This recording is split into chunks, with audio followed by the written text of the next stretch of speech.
Seluruh dunia terkejut mendengar pernyataan Presiden Rusia, Vladimir Putin, mengenai Indonesia. Jika Tiongkok menyusahkan Indonesia, kami Rusia tidak akan tinggal diam, dan kami ingin memberikan dukungan tanpa batas kepada Indonesia. Kata Putin di hadapan kamera seluruh dunia, membuat dunia tercengang. Media-media besar Amerika dan lembaga-lembaga berita Eropa terus melaporkan berita darurat selama berhari-hari, menyebutnya sebagai hal yang belum pernah terjadi sebelumnya. Namun, yang lebih mengejutkan adalah bahwa ia membuat pernyataan ini dalam perjalanan menuju negara tetangga. Mengapa demikian? Namun, ini hanyalah permulaan. Rahasia mengejutkan yang tersembunyi antara Indonesia dan Rusia selama 25 tahun, yang tidak diketahui siapapun, kini akan dimulai. Sebelum itu, jika Anda bisa menekan tombol subscribe yang bisa ditekan dalam 1 detik, itu akan sangat membantu dalam pembuatan video ini. Mari kita segera mulai. Saya, Alexei Romanov, Wakil Menteri Luar Negeri Rusia.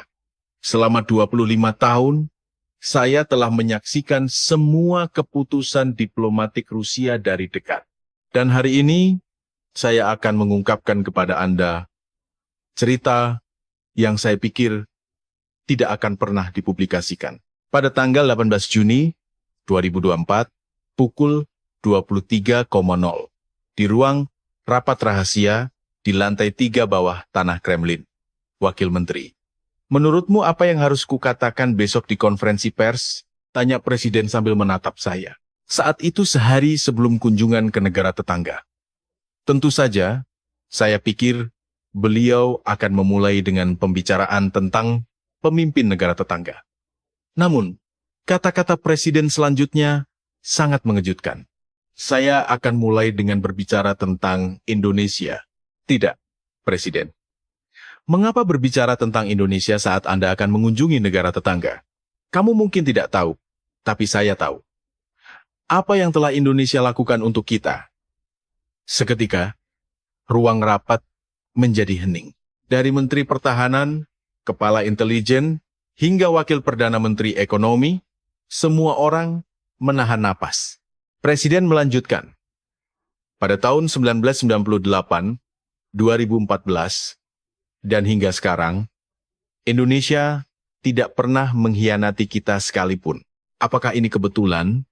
Saat itu, saya akhirnya menyadari bahwa ini bukan hanya sekadar etiket diplomatik. Keesokan harinya di konferensi pers, lebih dari 300 wartawan dari seluruh dunia berkumpul. Semua orang pasti telah menyiapkan pertanyaan mengenai negara tetangga. Namun, pernyataan pertama Presiden adalah, kami tahu apa yang telah dilakukan Indonesia. Seorang wartawan Amerika mengangkat tangan dengan ekspresi bingung. Presiden, mengapa Anda menyebut Indonesia terlebih dahulu, bukan negara tetangga? Indonesia itu istimewa, berbeda dengan negara lain.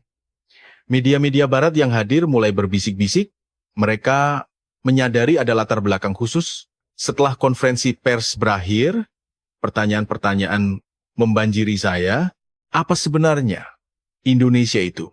Apakah ada perjanjian rahasia? Mengapa berbicara tentang Indonesia pada saat ini? Saya tidak bisa menjawab, karena saat itu belum waktunya. Tapi sekarang, saya bisa menceritakannya.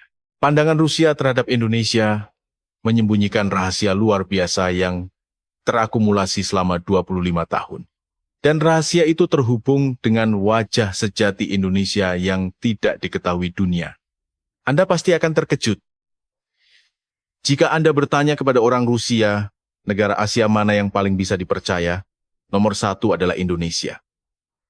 Bukan Tiongkok, bukan negara lain, tapi Indonesia. Tidakkah menurut Anda ini aneh? Rusia adalah negara Kristen Kaukasia. Jadi mengapa Indonesia? Hasil survei yang dilakukan oleh Lembaga Survei Opini Publik Rusia pada tahun 2022 sangat mengejutkan.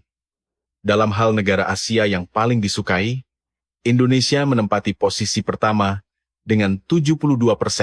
Yang lebih mengejutkan adalah hasil berdasarkan wilayah tingkat kesukaan terhadap Indonesia. Bahkan lebih tinggi di wilayah Siberia dan Timur Jauh dibandingkan di wilayah barat seperti Moskow dan Saint Petersburg. Mengapa demikian? Seharusnya tidak ada banyak interaksi langsung dengan Indonesia.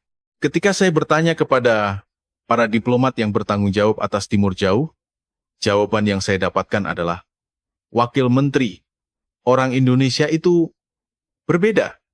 Mereka menepati janji. Itu adalah jawaban yang sederhana, tetapi cerita di baliknya rumit. Sebenarnya, ada reaksi kimia yang sama sekali berbeda yang terjadi antara Rusia dan Indonesia dibandingkan dengan negara-negara lain. Apa yang dibutuhkan satu sama lain sangat cocok, seolah-olah sudah ditakdirkan. Namun, hubungan semacam ini tidak dibangun dalam satu hari. Ada sejarah yang luar biasa tersembunyi di sini. Pada September 2016, di Forum Ekonomi Timur di Vladivostok, saya mendampingi Presiden di sana. Malam itu, Presiden memanggil saya secara terpisah. Wakil Menteri, menurutmu mengapa kita tidak bisa sepenuhnya mempercayai Tiongkok? Saya terkejut dengan pertanyaan mendadak itu. Tetapi saya menjawab dengan jujur, ada masalah wilayah, dan yang terpenting, skala Tiongkok terlalu besar. Benar sekali. Lalu, negara-negara tetangga lainnya memiliki masalah historis, dan sejak awal berada dalam hubungan konflik, bukan? Kalau begitu, bagaimana dengan Indonesia? Saya berpikir sejenak, lalu menyadari, Presiden, kita belum pernah berperang dengan Indonesia, bukan? Presiden tersenyum. Tepat sekali. Dalam 150 tahun sejarah modern Rusia, tidak pernah ada konflik militer langsung dengan Indonesia. Saat mendengar kata-kata itu, saya merinding. Itu benar-benar terjadi. Misalnya, pikirkan perang di mana Rusia berperang melawan negara lain. Dalam perang itu, Indonesia bukanlah musuh Rusia. Sebaliknya, Indonesia adalah korban geopolitik. Dalam memuar prajurit Rusia saat itu, ada catatan menarik yang tersisa. Orang Indonesia baik kepada kami. Ketika pasukan musuh datang, mereka bersembunyi, dan mereka memberikan makanan kepada pasukan Rusia. Di sisi lain, catatan tentang negara lain justru sebaliknya. Pasukan mereka biadab, mereka memperlakukan tawanan dengan kejam, dan membantai warga sipil. Sejak saat itu, dalam hati orang Rusia, mulai muncul persepsi bahwa Indonesia adalah teman, sedangkan yang lain adalah musuh. Yang lebih menentukan adalah masalah wilayah. Lihat Tiongkok, sejak abad ke-19 hingga hari ini, telah terjadi perselisihan perbatasan yang tak berkesudahan antara Rusia dan Tiongkok. Tabrakan besar dan kecil yang terjadi di lembah Sungai Amur tidak terhitung jumlahnya. Dalam insiden Pulau Damansky pada tahun 1969, bahkan terjadi baku tembak. Puluhan orang tewas di kedua belah pihak. Sampai sekarang, Rusia waspada terhadap migrasi penduduk Tiongkok ke wilayah timur laut justru karena sejarah ini. Negara-negara tetangga lainnya juga serius. Masih ada masalah wilayah yang belum terselesaikan. Dari sudut pandang Rusia, itu adalah rampasan perang yang sah dari Perang Dunia Kedua. Tetapi, mereka tidak pernah menyerah. Setiap kali presiden bertemu dengan pemimpin mereka, masalah ini selalu diangkat. Suasana menjadi dingin. Tapi bagaimana dengan Indonesia? Tidak ada perselisihan wilayah sama sekali antara Indonesia dan Rusia. Kami tidak berbatasan satu sama lain, dan tidak ada alasan untuk menginginkan atau mengancam wilayah satu sama lain. Itu terjadi ketika situasi di Ukraina meletus pada tahun 2014. Negara-negara Barat menjatuhkan sanksi ekonomi terhadap Rusia. Reaksi negara-negara Asia pada waktu itu beragam. Beberapa negara mengikuti Amerika dan segera bergabung dalam sanksi. Tiongkok secara lahiriah menjaga netralitas, tetapi diam-diam senang melihat Rusia melemah di belakang layar. Namun, reaksi Indonesia berbeda. Meskipun ikut serta dalam sanksi, mereka membatasi sanksi tersebut seminimal mungkin dan melanjutkan bantuan kemanusiaan. Yang lebih penting adalah tindakan perusahaan-perusahaan Indonesia. Saat itu, saya mengadakan pertemuan darurat dengan Wakil Menteri Ekonomi. Wakil Menteri Perusahaan-perusahaan Indonesia tidak menarik diri. Perusahaan mana? Sony, Toyota, Panasonic, hampir semua perusahaan besar mempertahankan operasi mereka di Rusia. Saya benar-benar terkejut. Indonesia, yang memiliki aliansi militer dengan Amerika, akan melanjutkan bisnisnya di Rusia. Yang lebih aneh adalah reaksi pemerintah Indonesia. Mereka tidak memaksa perusahaan untuk menarik diri. Mereka mempertahankan posisi untuk menghormati keputusan perusahaan swasta. Saat itu, saya menghubungi Duta Besar Rusia untuk Indonesia. Duta Besar, apakah Anda telah melakukan konsultasi awal dengan pemerintah Indonesia? Tidak. Wakil Menteri, Indonesia memang negara seperti itu. Negara seperti apa? Negara yang berintegritas. Wakil Menteri, integritas? Kata-kata itu mengejutkan saya. Karena salah satu nilai yang paling dihargai oleh orang Rusia adalah integritas. Tidak meninggalkan teman saat kesulitan, menepati janji, dan tidak mengkhianati kepercayaan. Indonesia adalah negara yang persis seperti itu. Sebenarnya, akar hubungan ini jauh lebih dalam. Ini berawal dari era Soviet. Anda mungkin ingat Olimpiade musim panas di Indonesia pada tahun 1988, tetapi pada waktu itu Soviet dan Indonesia tidak memiliki hubungan diplomatik. Namun, Soviet berpartisipasi dalam Olimpiade. Mengapa Soviet berpartisipasi dalam Olimpiade Indonesia? Padahal, Soviet juga memboikot Olimpiade Los Angeles tahun 1984 sebagai pembalasan atas boikot Amerika terhadap Olimpiade Moskow tahun 1980.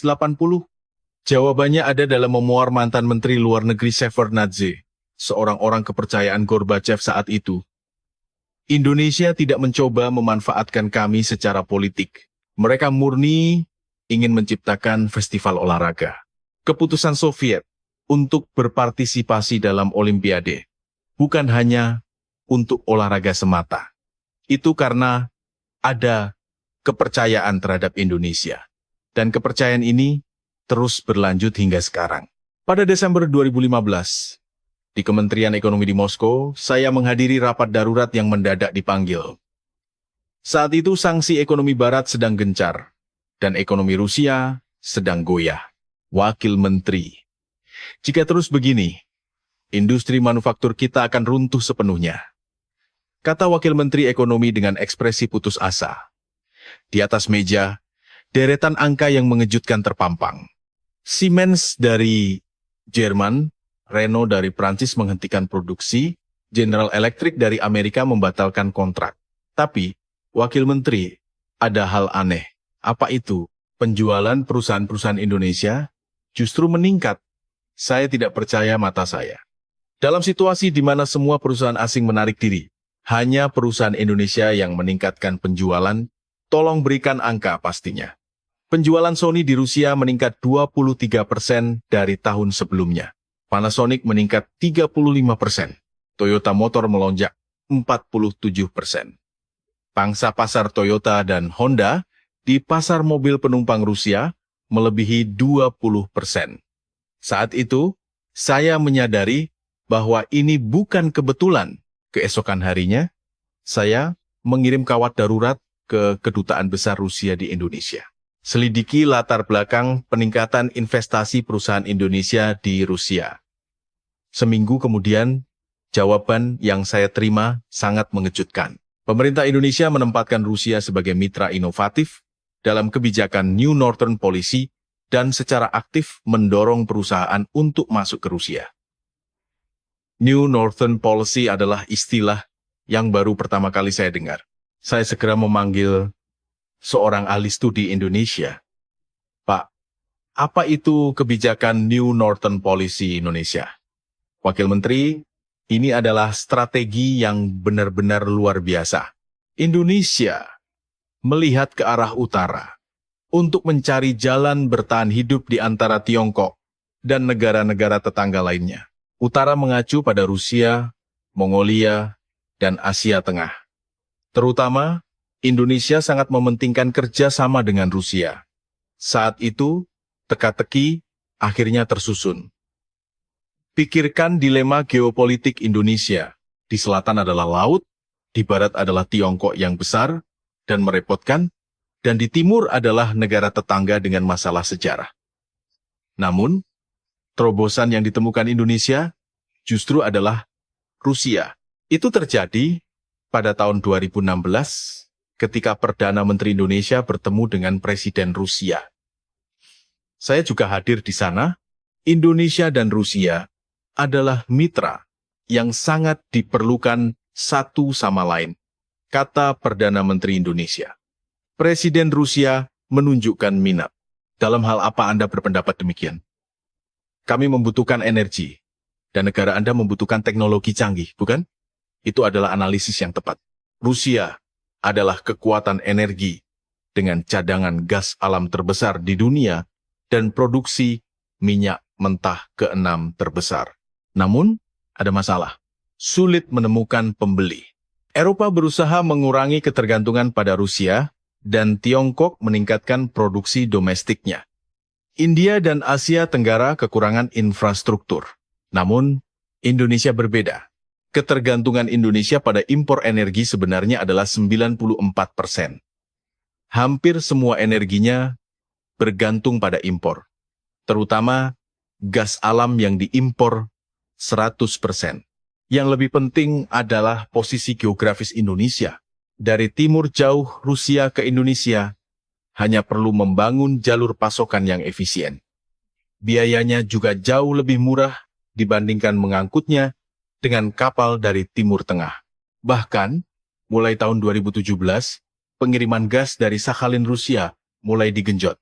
Gas yang berangkat dari Sakhalin tiba di Indonesia melalui rute maritim. Wakil Menteri, tahukah Anda berapa banyak gas Rusia yang diimpor Indonesia? Kata seorang pejabat Kementerian Energi dengan bangga. 1,5 juta ton per tahun. Itu 6% dari total impor gas Indonesia. Meskipun angkanya mungkin tidak terlihat banyak, artinya sangat besar.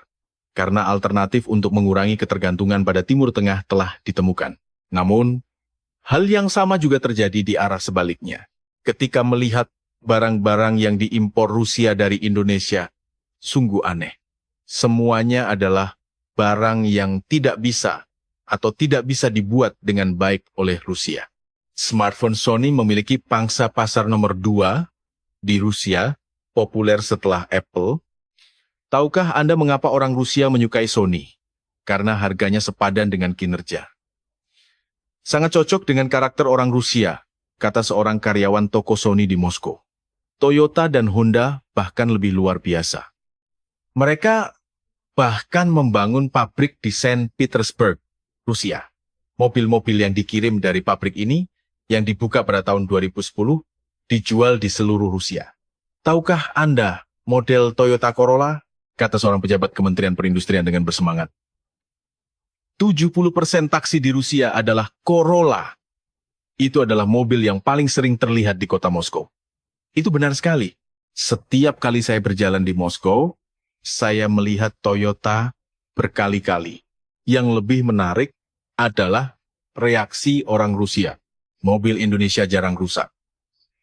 Mudah dihidupkan bahkan di musim dingin. Meskipun lebih murah dari mobil negara lain, kualitasnya hampir sama. Dan yang terpenting layanan Purna jualnya bagus dan suku cadangnya mudah didapatkan. Pujian seperti itu membanjiri media sosial. Hal yang sama juga terjadi pada peralatan rumah tangga. Mesin cuci Panasonic dan lemari es Sony menjadi kebutuhan pokok di rumah-rumah Rusia. Terutama, mesin cuci Panasonic meraih pangsa pasar nomor 1 di Rusia. Model yang dirancang khusus untuk menahan musim dingin dan panas ekstrem di Rusia menjadi populer. Pada tahun 2018, saya langsung mengunjungi pusat layanan Panasonic di Saint Petersburg. Aspek apa yang menarik bagi orang Rusia? Daya tahannya. Wakil Menteri. Iklim Rusia sangat ekstrem, bukan? Berubah dari 30 grad Celcius hingga plus 35 grad Celcius, tetapi produk Indonesia sangat tahan terhadap lingkungan seperti itu. Itu adalah hasil dari penelitian mendalam perusahaan Indonesia terhadap pasar Rusia. Namun, yang paling mengejutkan adalah pembuatan kapal. Rusia adalah negara dengan garis pantai terpanjang di dunia, tetapi industri pembuatan kapalnya lemah, karena sebagian besar galangan kapal ditutup setelah runtuhnya Uni Soviet. Namun, perusahaan pembuatan kapal Indonesia masuk ke Rusia, dan situasinya berubah. Pada tahun 2019, Mitsubishi, sebuah perusahaan yang diakui memiliki kontribusi besar dari teknologi dan keahlian Indonesia, bermitra dengan galangan kapal Zvezda Rusia dan mulai membangun kapal tanker besar. Rusia membangun kapal pemecah es yang dibutuhkan untuk pengembangan kutub utara dengan teknologi Indonesia. Wakil Menteri, ini benar-benar luar biasa, kata seorang pejabat yang bertanggung jawab atas pembuatan kapal dengan gembira. Kita mengangkut minyak yang kita tambang di kutub utara dengan kapal buatan Indonesia. Ini adalah pembagian kerja yang sempurna. Itu benar sekali. Ketika sumber daya Rusia dan teknologi Indonesia bertemu, efek 1+1 menjadi 3 tercipta. Namun, kerja sama semacam ini bukan hanya untuk keuntungan ekonomi semata. Ada perhitungan strategis di tingkat yang lebih dalam. Bagi Indonesia, dibutuhkan kartu untuk menyeimbangkan antara Tiongkok dan negara-negara tetangga lainnya. Rusia adalah kartu itu. Bagi Rusia, dibutuhkan pijakan untuk menembus pengawasan Barat dan masuk ke Asia. Indonesia adalah pijakan itu. Ketika pandemi corona melanda pada tahun 2020, evolusi hubungan ini menjadi jelas. Tanggal 17 Agustus 1998 adalah salah satu hari terburuk dalam sejarah pasar Rusia.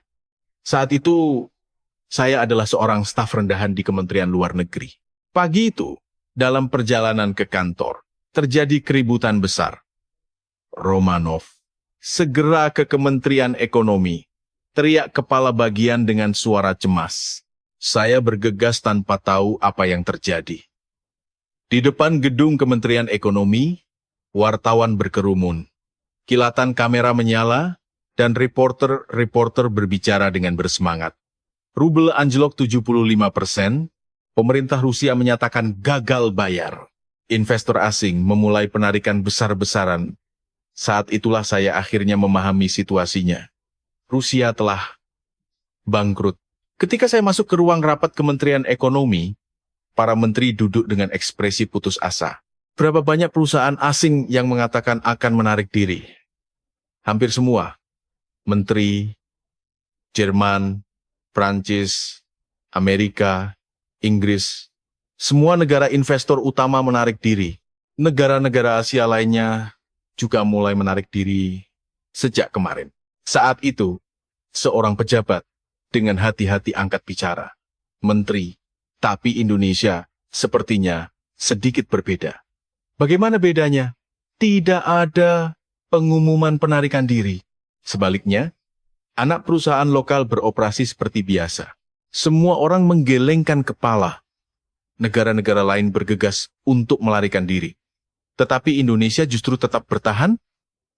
Malam itu, saya langsung berkeliling kota Moskow. Karena saya benar-benar penasaran.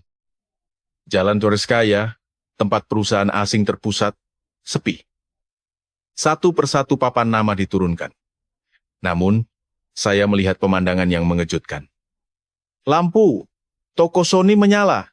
Karyawan menyambut pelanggan seperti biasa. Apakah Anda masih buka? Tanya saya. Staf toko menjawab sambil tersenyum. Ya, tentu saja.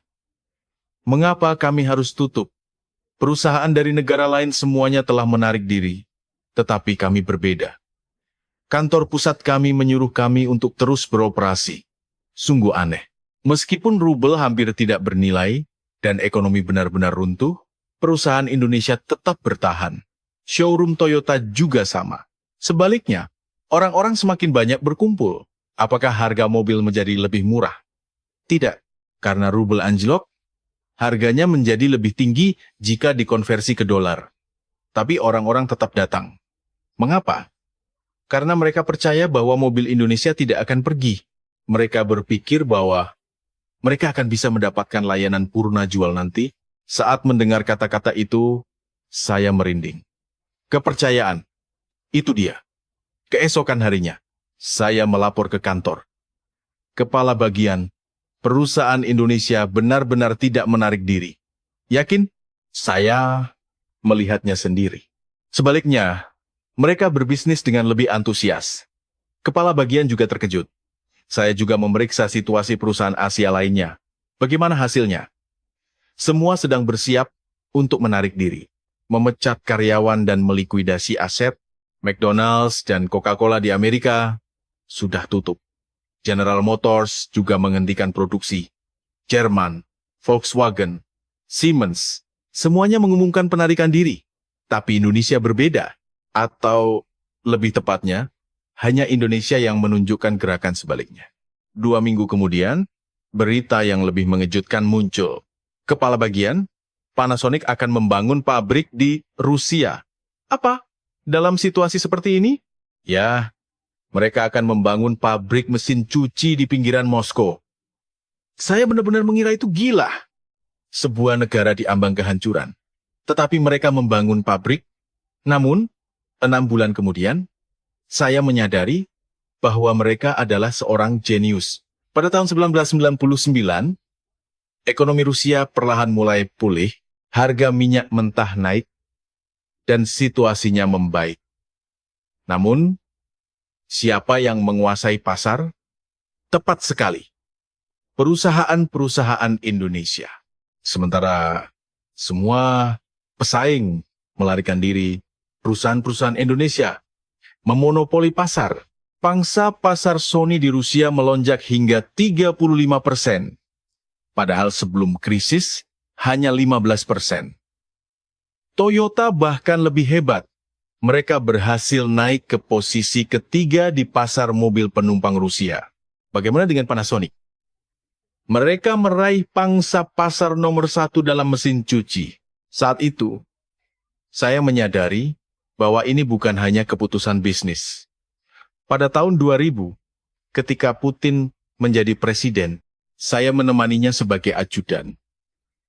Dan presiden berkata kepada saya, "Romanov, ingat perusahaan-perusahaan Indonesia?" Ya, presiden.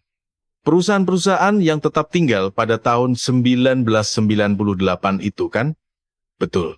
Dikatakan bahwa teman sejati diketahui saat kesulitan Indonesia adalah teman seperti itu. Kata-kata itu masih teringat jelas dalam pikiran saya. Hal serupa terjadi lagi pada tahun 2014. Saat sanksi ekonomi, Barat dimulai karena situasi di Ukraina. Saat itu, saya sudah menjadi wakil menteri. Saya menghadiri rapat manajemen krisis. Wakil menteri, ini adalah situasi penarikan perusahaan asing. Seorang pejabat Kementerian Ekonomi menyerahkan laporan. Siemens dari Jerman, Renault dari Prancis, General Electric dari Amerika, perusahaan-perusahaan besar satu persatu menarik diri. Situasi yang sama terjadi lagi. Itu adalah pengulangan tahun 1998. Lalu bagaimana dengan Indonesia? Tanya saya. Itu adalah pertanyaan yang sudah jelas jawabannya. Tetapi saya ingin memastikan, Indonesia justru meningkatkan investasi. Apa? Sony memutuskan untuk meningkatkan modal untuk anak perusahaan mereka di Rusia. Toyota mengumumkan perluasan pabrik Saint Petersburg. Polanya sama persis seperti 16 tahun sebelumnya. Malam itu, saya memanggil duta besar. Duta besar. Jujur saja, apakah ada instruksi khusus dari negara asal? Tidak, wakil menteri. Hanya saja kami memang negara seperti itu. Negara seperti apa? Negara yang jika sudah menjadi teman, akan bersama sampai akhir, wakil menteri. Saat mendengar kata-kata itu, hati saya menghangat. Pada tahun 2015, media Rusia membuat artikel khusus. Konten artikel yang diterbitkan di harian Izvestia dengan judul Indonesia di Tengah Krisis sangatlah mengesankan. Melalui dua krisis ekonomi pada tahun 1998 dan 2014, Rusia mengetahui siapa teman sejatinya. Ketika Amerika, Jerman, dan negara-negara Asia lainnya semua memunggungi kami, hanya Indonesia yang tetap berada di sisi kami. Harian Kommersant lebih lugas lagi. Indonesia adalah satu-satunya mitra sejati bagi Rusia. Berbeda dengan negara-negara yang mendekat hanya saat ada keuntungan. Komentar dari orang-orang Rusia juga sangat hangat. Mari kita beli hanya produk Indonesia. Kita tidak boleh melupakan teman yang tetap tinggal saat krisis. Indonesia adalah negara yang sangat berintegritas. Namun, yang paling mengharukan adalah hal lain. Suatu hari di tahun 2016, Presiden memanggil saya secara pribadi. Wakil Menteri, tahukah Anda mengapa orang Indonesia melakukan itu? Apa maksud Anda? Mereka tidak pergi saat krisis. Saya berpikir sejenak, lalu menjawab, Presiden, mungkin bagi orang Indonesia, integritas lebih penting daripada uang. Presiden mengangguk, mungkin saja.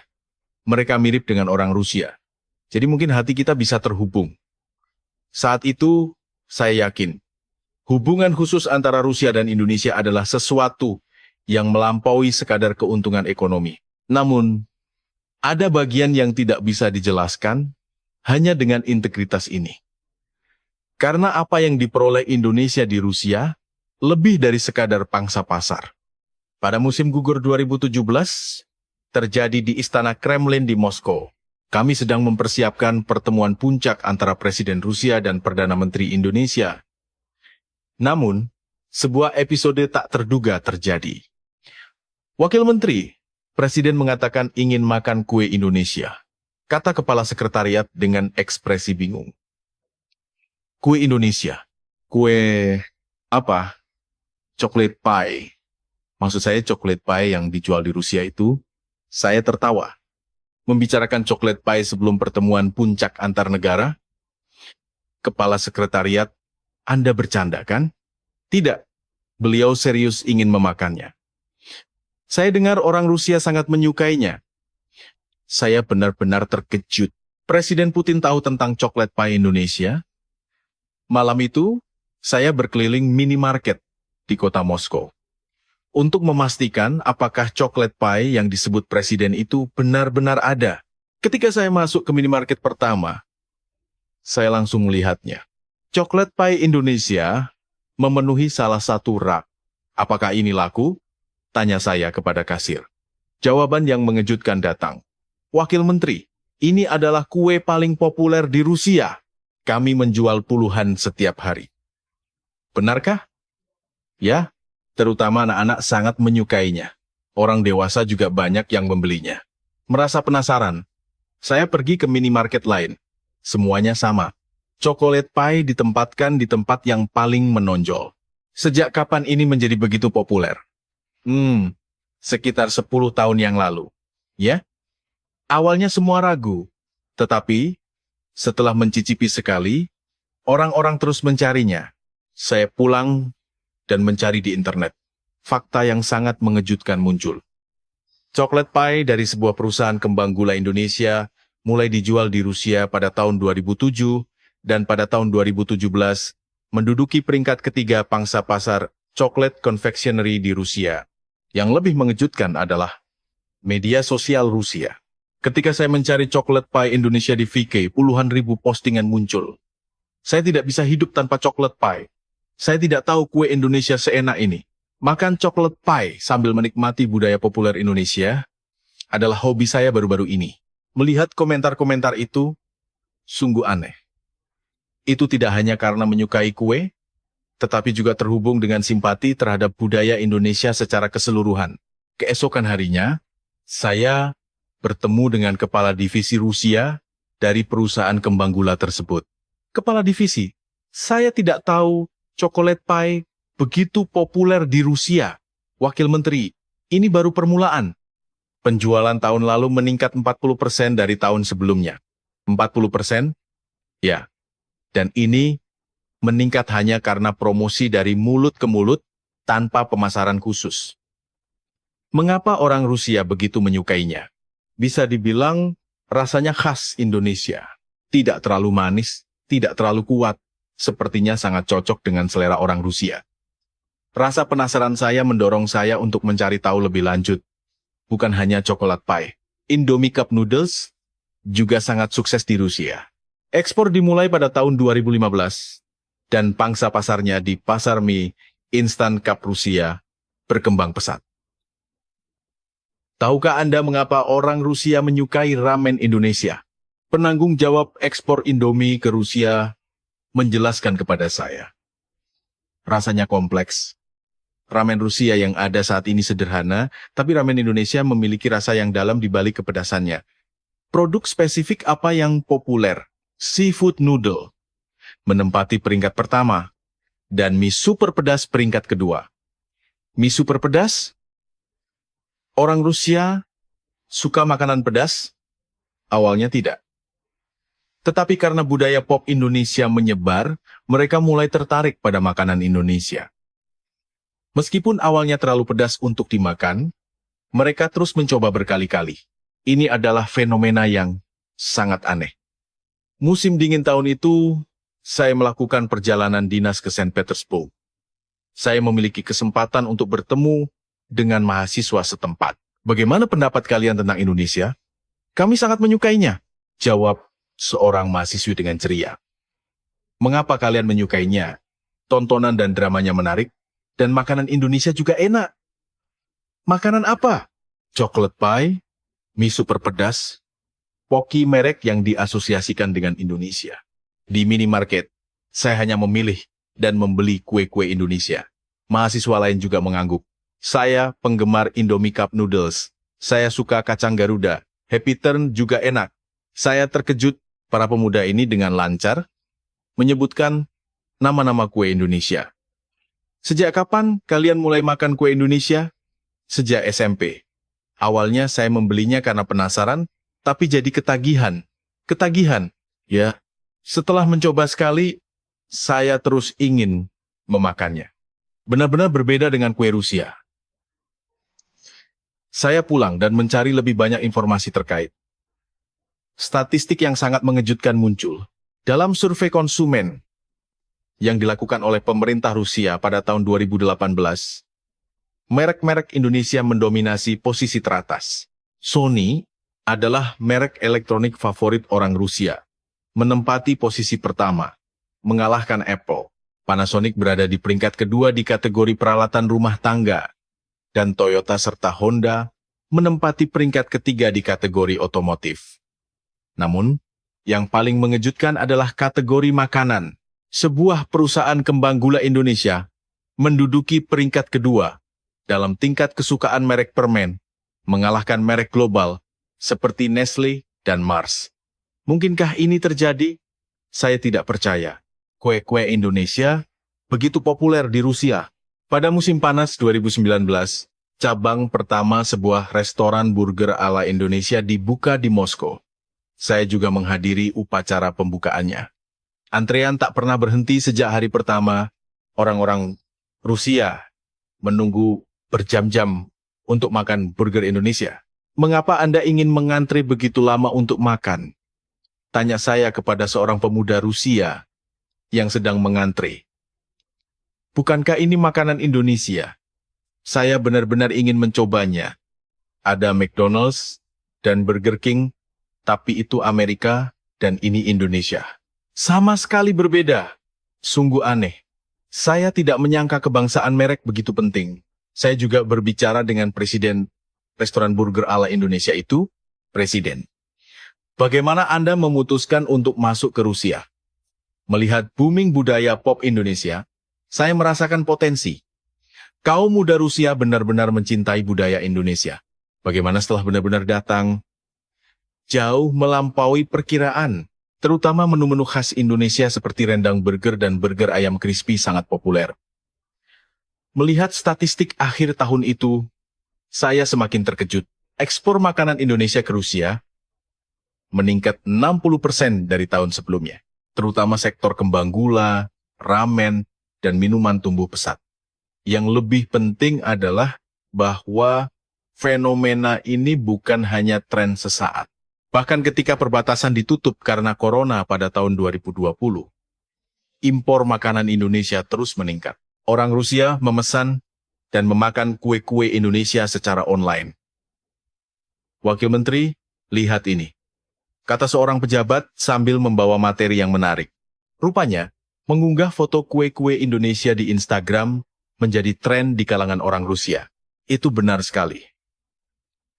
Hashtag seperti kue Indonesia, coklat pie, mie super pedas, diposting puluhan ribu kali. Anak-anak muda Rusia bangga mengunggah foto diri, mereka makan kue-kue Indonesia. Saat itu, saya menyadari, ini bukan hanya fenomena konsumsi, tetapi ekspresi rasa identitas budaya. Orang Rusia menyukai produk Indonesia bukan hanya karena rasanya, itu karena ada kepercayaan terhadap negara Indonesia. Pada September 2018, terjadi di Forum Ekonomi Timur yang diadakan di Vladivostok. Saya berpartisipasi sebagai anggota rombongan presiden. Hari itu, saya menyaksikan adegan yang mengejutkan dalam pertemuan bilateral dengan pemimpin Tiongkok. Presiden, saya ingin menyelesaikan masalah wilayah kali ini, kata pemimpin Tiongkok dengan ekspresi memohon. Itu adalah permintaan entah sudah yang keberapa kalinya. Ekspresi presiden membeku. Ketua, saya seharusnya sudah mengatakan bahwa masalah itu sudah diselesaikan oleh sejarah. Tidak ada lagi yang perlu dibicarakan. Pertemuan berakhir dalam 15 menit, jauh lebih singkat dari 1 jam yang dijadwalkan. Sambil keluar dari ruang pertemuan, Presiden berkata kepada saya, Wakil Menteri, mengapa orang Tiongkok tidak bisa mengerti? Apa maksud Anda? Bahwa kita sama sekali tidak bisa mempercayai Tiongkok. Saat mendengar kata-kata itu, saya menyadari, ini bukan hanya sengketa wilayah. Sebenarnya, hubungan antara Rusia dan Tiongkok penuh dengan ketidakpercayaan yang mendalam. Konflik yang dimulai pada abad ke-19 masih berlanjut hingga sekarang.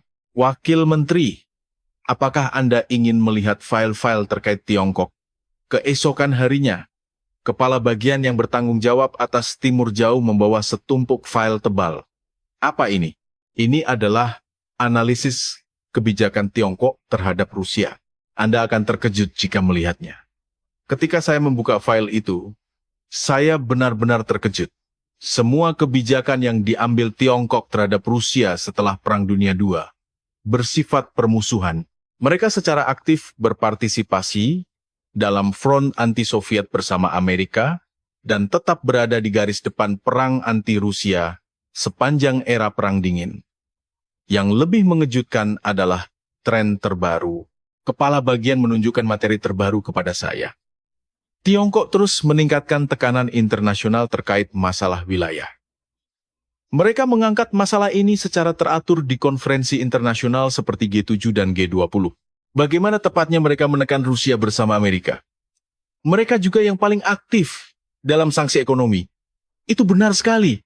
Selama situasi di Ukraina pada tahun 2014, Tiongkok adalah yang pertama menyelaraskan diri dengan sanksi anti-Rusia. Yang lebih serius adalah gerakan militer Tiongkok. Wakil Menteri, Tiongkok terus melakukan latihan militer di dekat perbatasan. Ini adalah isi laporan dari briefing Kementerian Pertahanan. Latihan seperti apa?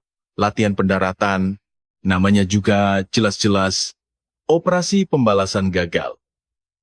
Dari sudut pandang Rusia, betapa provokatifnya ini, karena mereka melakukan latihan militer dengan mengatakan akan memulihkan wilayah mereka sendiri. Akhir tahun itu saya mengadakan pertemuan dengan para diplomat yang bertanggung jawab atas Tiongkok. Semuanya, jujur saja, menurut Anda, apakah mungkin membangun hubungan normal dengan Tiongkok? Wakil Menteri, secara realistis, tampaknya sulit. Mengapa Anda berpikir begitu?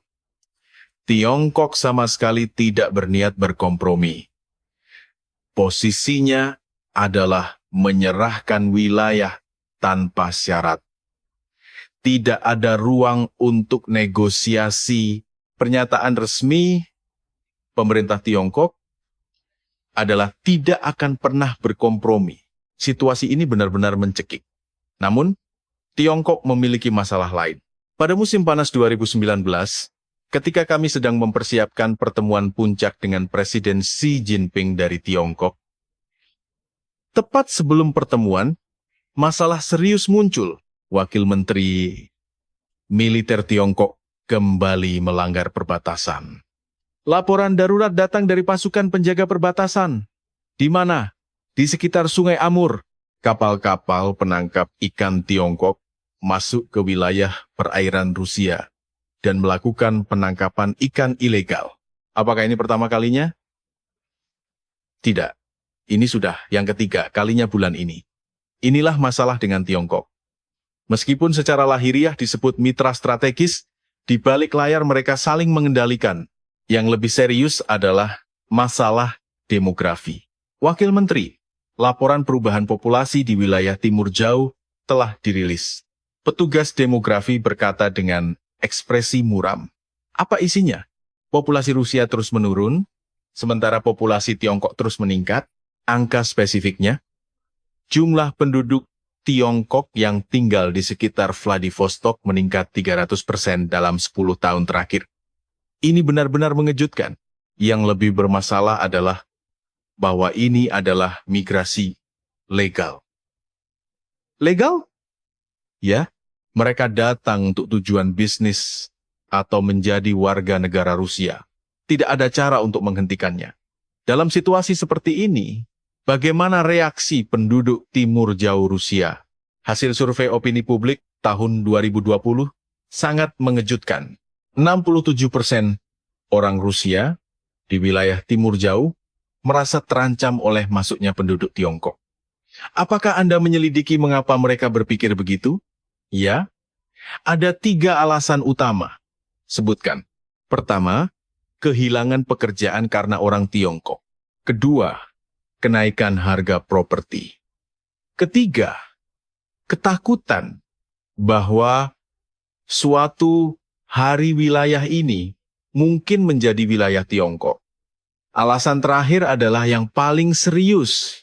Bahkan, beberapa sejarawan Tiongkok mengklaim bahwa Primorsky Krai adalah wilayah kuno Tiongkok. Wakil Menteri, tahukah Anda apa sebutan Primorsky Krai di internet Tiongkok? Apa sebutannya? Waizhou. Artinya Manchuria luar. Dengan cara ini, Tiongkok secara diam-diam memiliki ambisi teritorial terhadap wilayah Rusia. Masalah ekonomi juga serius. Wakil Menteri, apakah Anda melihat struktur perdagangan dengan Tiongkok? Tanya seorang pejabat Kementerian Ekonomi dengan ekspresi khawatir. Ada apa? Strukturnya adalah Rusia hanya menjual bahan mentah. Dan Tiongkok hanya menjual produk jadi. Ini bisa dikatakan sepenuhnya ketergantungan. Bahkan, ketika melihat statistik, itu benar sekali. Lebih dari 90% ekspor Rusia ke Tiongkok adalah bahan mentah seperti minyak, gas, dan kayu. Sebaliknya, yang diimpor dari Tiongkok adalah produk bernilai tambah tinggi seperti peralatan elektronik, pakaian, dan mesin. Jika struktur ini berlanjut, Rusia berisiko menjadi basis pasokan bahan mentah bagi Tiongkok. Ini benar-benar masalah serius. Namun, ketika memikirkan Indonesia pada saat ini, itu sama sekali berbeda. Wakil Menteri, ini benar-benar berbeda dengan Indonesia. Ya, dalam hal itu Indonesia tidak pernah melanggar wilayah kita atau mengklaim kepemilikan. Itu benar. Selain itu, struktur perdagangan saling melengkapi. Jika kita menyediakan energi, Indonesia memberikan teknologi, bukan? Dengan Indonesia, itu adalah hubungan win-win yang sejati.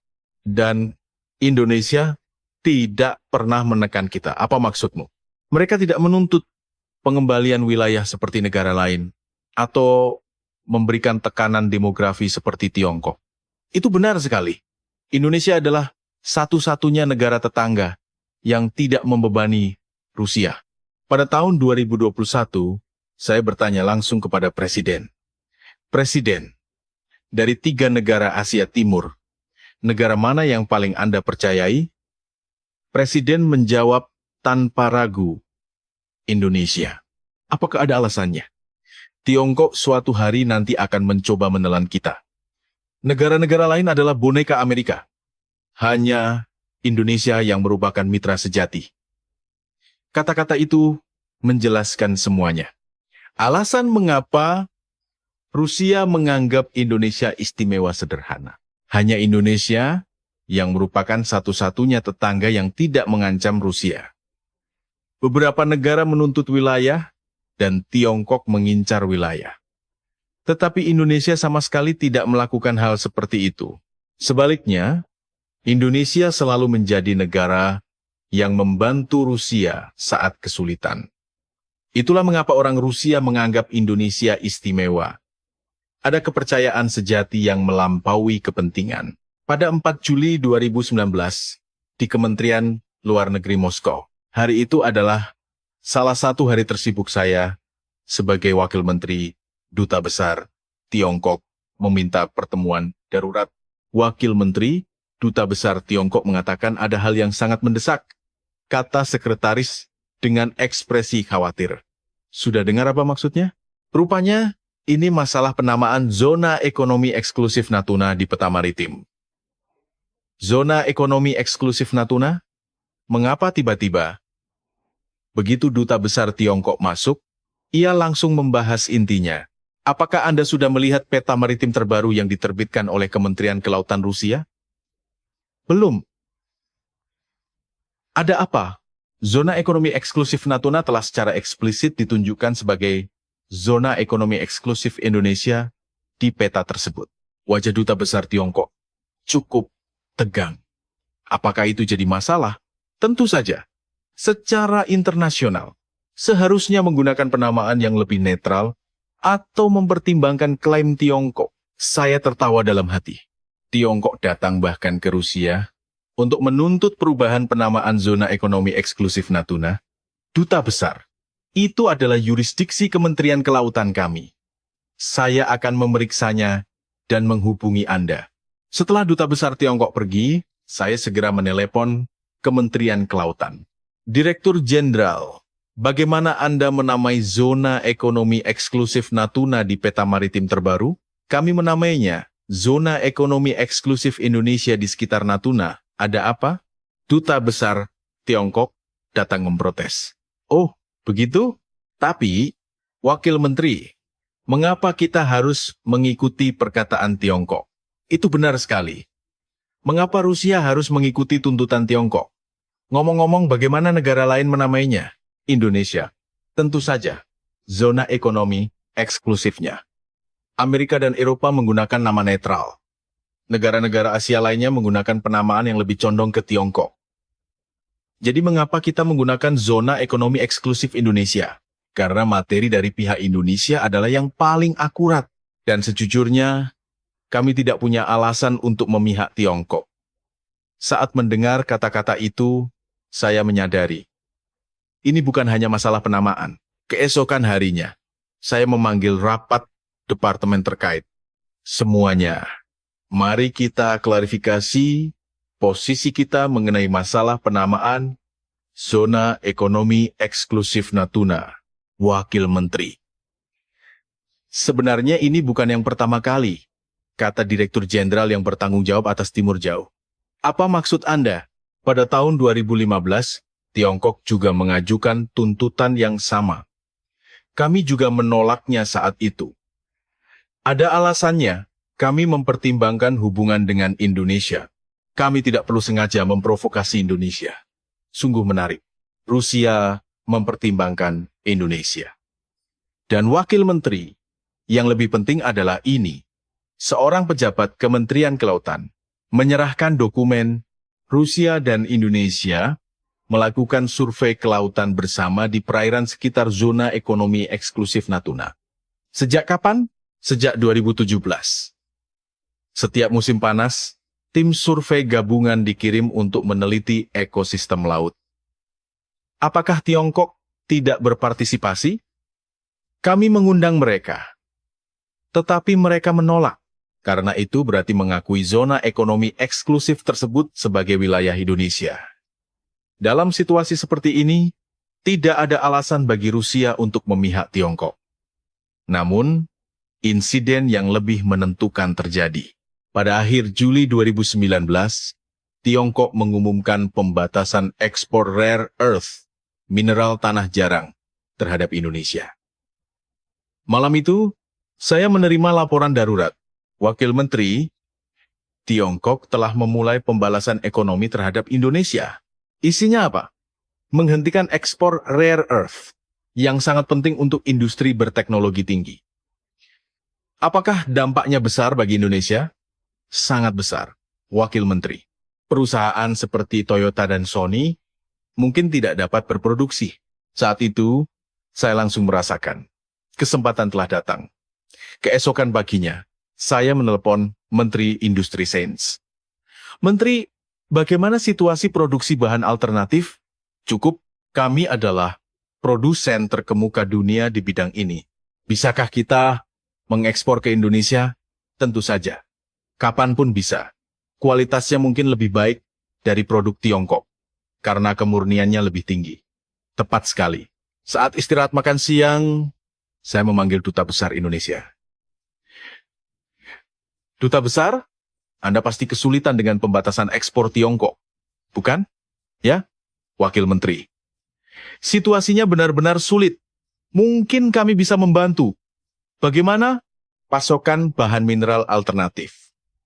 Mata Duta Besar Indonesia berbinar. Benarkah? Apakah itu mungkin? Tentu saja. Tidak ada batasan jumlah dan harganya bisa lebih murah dari Tiongkok. Kapan bisa dimulai? Bahkan bisa dimulai besok. Itu benar sekali. Rusia dapat membangun sistem pasokan dalam 1 hari. Malam itu, saya melapor kepada Presiden. Presiden, kami memutuskan untuk memasok bahan mineral alternatif ke Indonesia. Keputusan yang bagus. Apa kata Tiongkok? Belum ada reaksi resmi, tetapi kemungkinan besar mereka akan tidak senang. Apa peduli kita dengan hal itu? Kata Presiden dengan nada mengejek. Tiongkok menindas Indonesia. Mengapa kita harus diam saja? Itu adalah logika yang sangat jelas. Seminggu kemudian, mineral pertama berangkat menuju Indonesia. Ketika berita ini sampai ke Tiongkok, terjadi keributan besar. Wakil Menteri, ada telepon protes dari Kementerian Luar Negeri Tiongkok. Apa yang mereka katakan? Mereka ingin kami bekerja sama dalam pembatasan ekspor ke Indonesia. Apa yang mereka katakan? Mengapa kami harus bekerja sama dalam pembalasan ekonomi Tiongkok? Itu adalah permintaan yang benar-benar konyol. Yang lebih menarik adalah reaksi negara lain. Wakil Menteri, negara-negara lain juga menawarkan untuk memasok mineral alternatif ke Indonesia. Tiba-tiba, karena kita bertindak lebih dulu, mereka juga tidak ingin melewatkan kesempatan.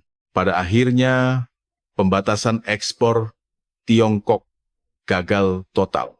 Karena Rusia menyediakan alternatif, dan yang paling cepat adalah Rusia. Pada Desember 2019, Menteri Ekonomi, Perdagangan, dan Industri Indonesia mengunjungi Moskow. Saya juga menghadiri pertemuan tersebut. Wakil Menteri, terima kasih banyak. Berkat Rusia, kami dapat mengatasi krisis. Kami hanya melakukan hal yang seharusnya. Apakah pasokan berkelanjutan mungkin di masa mendatang? Tentu saja. Meskipun Tiongkok melanjutkan ekspor, kami akan terus memasok. Mengapa Anda melakukan sejauh itu untuk kami? Saya berpikir sejenak, lalu menjawab dengan jujur. Karena Anda adalah teman. Menteri Indonesia menunjukkan ekspresi terharu. Teman? Ya, Rusia dan Indonesia adalah teman. Wajar saja membantu teman saat kesulitan, bukan? Saat itu, Menteri berkata, Wakil Menteri, masyarakat Indonesia benar-benar berterima kasih kepada Rusia atas kejadian ini. Reaksi seperti apa yang ada? Di internet Indonesia, pesan-pesan terima kasih kepada Rusia meningkat pesat. Komentar seperti Rusia adalah teman sejati, dan Rusia lebih baik dari Tiongkok diposting puluhan ribu kali. Saya benar-benar merasa bangga. Melihat statistik akhir tahun itu, saya semakin terkejut. Mineral dari Rusia kini menyumbang 30% dari total impor Indonesia. Ketergantungan pada Tiongkok sangat berkurang. Yang lebih penting adalah bahwa kerjasama ini juga meluas ke bidang-bidang inovatif. Impor bahan inti seperti titanium dan nikel dari Rusia melonjak. Bukan hanya bahan semikonduktor. Kini, Indonesia memilih Rusia daripada Tiongkok. Kata seorang pejabat Kementerian Ekonomi dengan bersemangat. Apakah ada angka spesifiknya? Pada tahun 2020, pangsa Rusia dalam impor bahan inti Indonesia melebihi Tiongkok. Itu adalah perubahan yang benar-benar mengejutkan. Dan semua ini dimulai dengan masalah penamaan zona ekonomi eksklusif Natuna. Itu dimulai dengan penamaan wilayah tersebut. Tiongkok mencoba mengubah bahkan satu penamaan kecil, tetapi Rusia mempertimbangkan Indonesia. Dan pertimbangan itu mengarah pada kerjasama ekonomi yang besar. Saat itu, saya yakin, hubungan antara Rusia dan Indonesia adalah sesuatu yang melampaui sekadar kepentingan. Pada 19 Juni 2024, adalah hari terakhir kunjungan Presiden negara tetangga. Saya, sebagai bagian dari rombongan, menyaksikan momen bersejarah itu. Setelah menyelesaikan pertemuan terakhir dengan pemimpin negara tetangga, Presiden memanggil saya secara terpisah sebelum menaiki pesawat pribadi. Wakil Menteri, besok kita akan bertemu wartawan Indonesia dalam perjalanan ke Jakarta. Bukan? Ya, Presiden. Ada konferensi pers singkat yang dijadwalkan saat transit di Bandara Soekarno-Hatta. Apa yang harus saya bicarakan terlebih dahulu? Saat itu, saya menyadari. Presiden sebenarnya ingin mengatakan hal lain. Bagaimana kalau Anda memulai dengan berbicara tentang Indonesia? Presiden tersenyum. Memang, kamu yang paling mengerti saya. Keesokan harinya di Bandara Soekarno-Hatta, media dari seluruh dunia berkumpul. Mereka ingin mendengar hasil pertemuan puncak dengan negara tetangga. Namun, pernyataan pertama Presiden mengejutkan semua orang. Kami tahu apa yang telah dilakukan Indonesia. Seorang wartawan Amerika mengangkat tangan dengan ekspresi bingung. Presiden, mengapa Anda menyebut Indonesia terlebih dahulu, bukan negara tetangga? Indonesia adalah negara yang istimewa bagi Rusia. Dalam hal apa istimewa? Presiden terdiam sejenak. Lalu, dengan tatapan tajam, ia berkata, dari 25 tahun lalu hingga hari ini, Indonesia tidak pernah mengkhianati kami sekalipun. Seketika, ruang konferensi pers menjadi hening. Saat krisis ekonomi tahun 1998, semua negara meninggalkan Rusia. Namun, hanya Indonesia yang tetap bertahan. Saat sanksi tahun 2014, hal yang sama terjadi.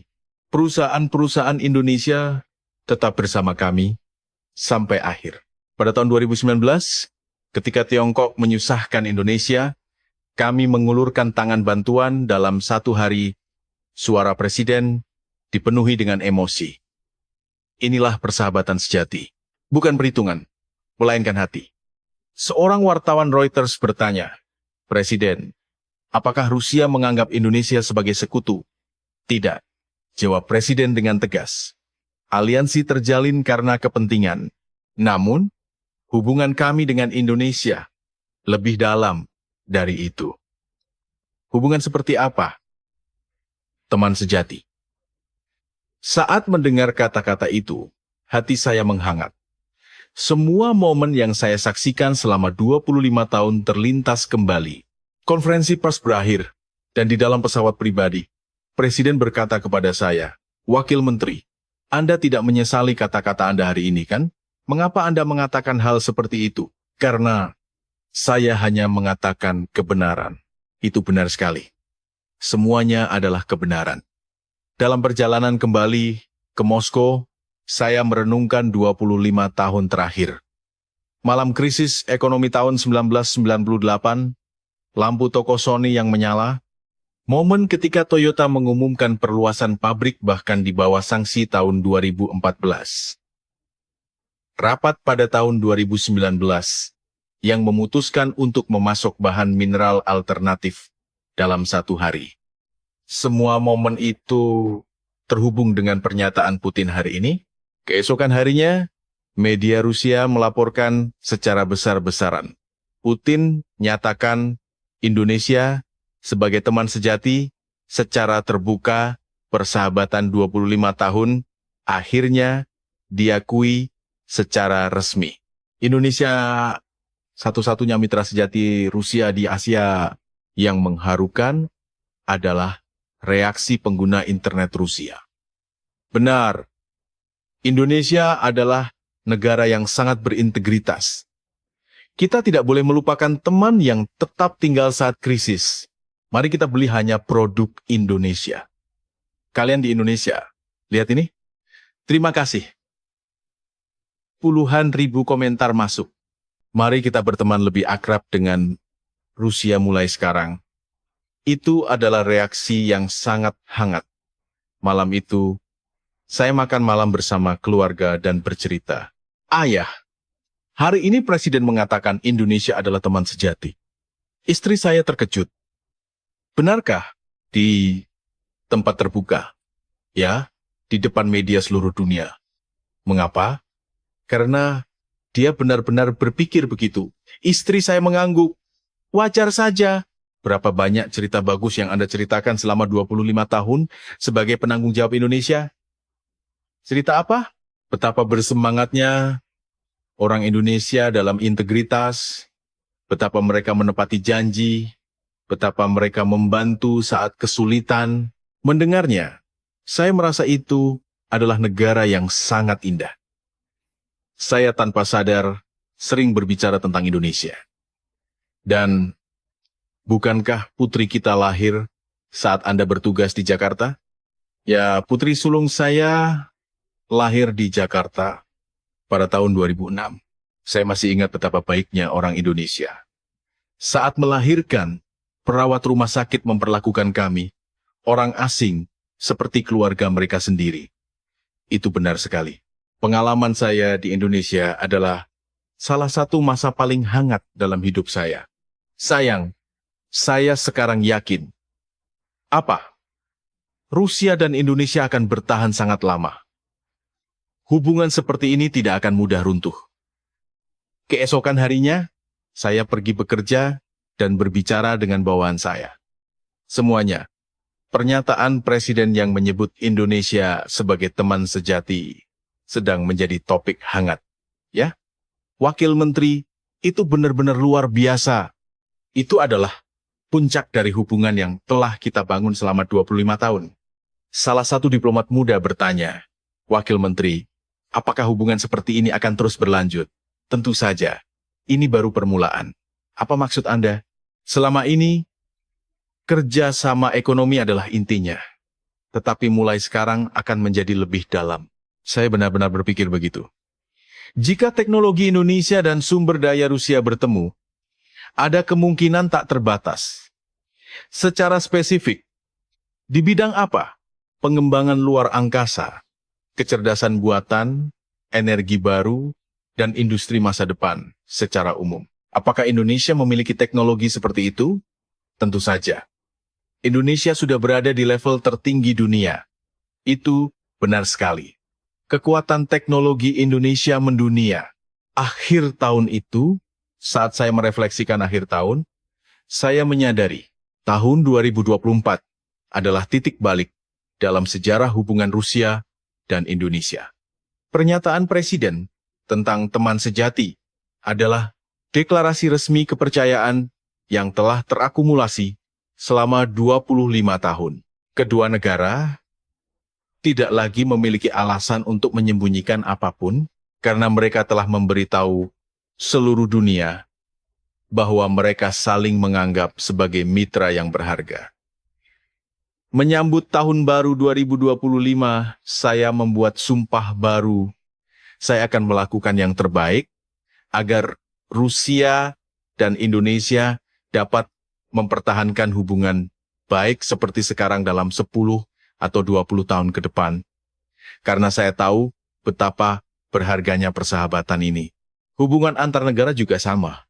Hubungan yang terjalin hanya karena kepentingan dapat rusak kapan saja. Namun, hubungan yang dibangun dengan ketulusan dan kepercayaan dapat bertahan dalam setiap cobaan. Rusia dan Indonesia adalah hubungan yang persis seperti itu. 25 tahun yang lalu, integritas yang ditunjukkan Indonesia kepada Rusia yang sedang dalam kesulitan, kepercayaan yang konsisten yang telah mereka tunjukkan satu sama lain selama beberapa dekade terakhir, dan rasa saling menghormati yang terus berlanjut hingga sekarang, semua ikatan khusus yang diciptakan ini adalah persahabatan sejati. Persahabatan ini akan terus berlanjut, dan saya bangga menjadi saksi sekaligus salah satu pembangunnya. Anda juga harus ingat bagaimana orang Rusia memandang Indonesia. Kami bukan sekutu. Kami adalah hubungan yang lebih dalam dari sekutu. Kami adalah teman sejati, semuanya. Hari ini saya telah menceritakan kisah ini berdasarkan pengalaman 25 tahun saya. Dan sekarang saya dapat mengatakan dengan yakin, persahabatan sejati yang melampaui batas dan ideologi, itulah kekuatan yang menyatukan Indonesia dan Rusia. Itu bukan hanya etiket diplomatik yang mewah atau kekuatan modal yang besar. Itu adalah ketekunan dan ketulusan hati yang tidak menyerah di tengah krisis. Saat krisis ekonomi tahun 1998, semua negara melarikan diri, tetapi hanya Indonesia yang tetap bertahan. Bahkan di bawah sanksi tahun 2014, perusahaan-perusahaan Indonesia justru meningkatkan investasi. Ketika Tiongkok menyusahkan, Rusia mengulurkan tangan bantuan dalam 1 hari. Bukankah semua ini adalah ketulusan? Indonesia telah membuktikan kepada dunia bahwa bahkan negara kecil pun dapat mengubah sejarah jika mereka bersungguh-sungguh. Lihatlah peta, betapa kecilnya negara Indonesia. Sebuah negara kecil yang bahkan tidak mencapai 1.100 wilayah Rusia. Namun, negara kecil ini telah menggerakkan hati Rusia yang besar. Bagaimana itu bisa terjadi? Itu adalah kekuatan integritas.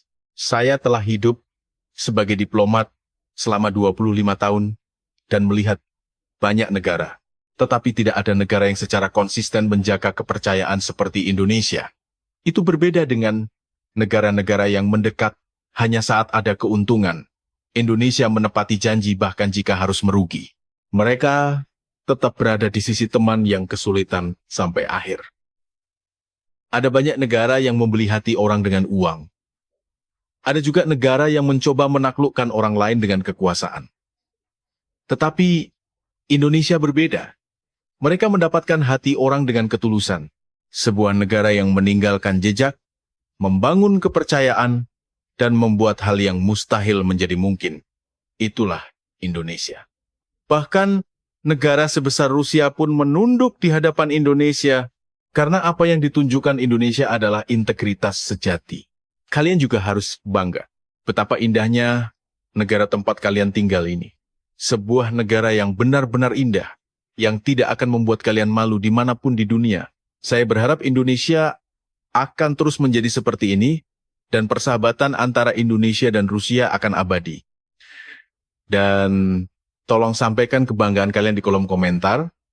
Dengan perasaan negara kita, ternyata seindah ini, cerita hari ini berakhir di sini. Like dan subscribe sangat membantu dalam pembuatan video ini. Saya Sayaka. Saya berharap rumah Anda, para pemirsa, dipenuhi dengan kebahagiaan yang hangat hari ini. Terima kasih banyak telah menonton video panjang ini sampai akhir. Sampai jumpa di cerita yang lebih baik besok. Terima kasih banyak.